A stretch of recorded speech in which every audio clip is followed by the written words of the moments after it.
In this section, we're going to talk about one possible solution to the validate binary search tree function. Now this is a rather challenging function, so in this video I'll give you a quick overview, then I'll give you a break to put together a possible solution, and then we'll go over the solution together in the following video. So let's give this a shot. We're going to talk through one possible way of doing this by using recursion. Now as usual, this is not the only way of solving this problem, but it's one that is relatively easy to keep in your head and remember. All right, so let's talk about it. We're going to start off at the very top node up here. We're going to recurse through our entire tree structure, but as we recurse through, we're going to be carrying along some additional function arguments. So every time that we recurse and we call the validate function on a given node again, we're going to pass along these min and max values. And we'll talk about what they are as we start to walk through this thing. So we start off at the root node.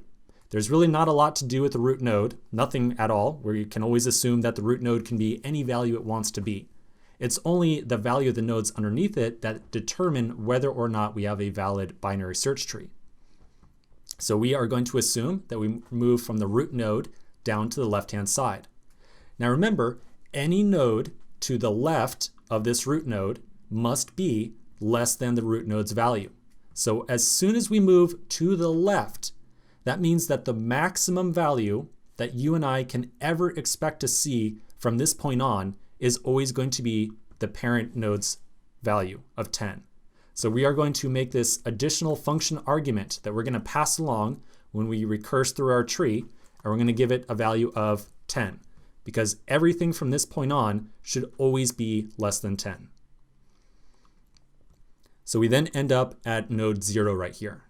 We compare the value of this node to our maximum value, and we make sure that 0 is less than the max. And in this case, it is, so we're good to go. We're then going to progress back down left again. So we're going to go to the left-hand node. When we move to the left, we are now setting a new maximum value. Because remember, everything to the left of this node must be less than 0. So now our max, as we move down to this node right here, will be updated to 0. If we ever find a value that is greater than 0, that means that something is really wrong. So we now move down to this node -1 right here. We look at the children of -1. Now it doesn't have a left-hand side, so we don't need to worry about that, but we do need to worry about the right-hand side. So we move down to the right-hand side. When we do so, remember anytime we move to the right, we are saying that every child of this node right here must be greater than -1. So when we make that move down, we're going to update this min value to now be -1. So everything to the right-hand side must always be greater than -1. In other words, we now have a minimum of -1. So then we get to 15 right here. And when we get to 15, something interesting happens. At this point, we have very clearly said that any number at this node right here must be greater than -1, but less than 0. So we compare these two the minimum and maximum right here to a value of 15. Clearly doesn't match up. It is greater than both these numbers right here, so it violates the maximum bound. And so that means that we do not have a valid binary search tree. Okay, so that's the general strategy here.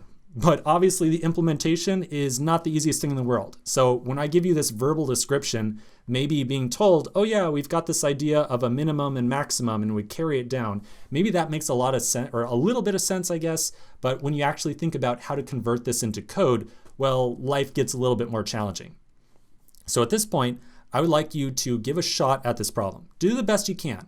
Put some thought into it, do the best you can. If you don't have any success, totally fine. Again, this is a rather challenging problem.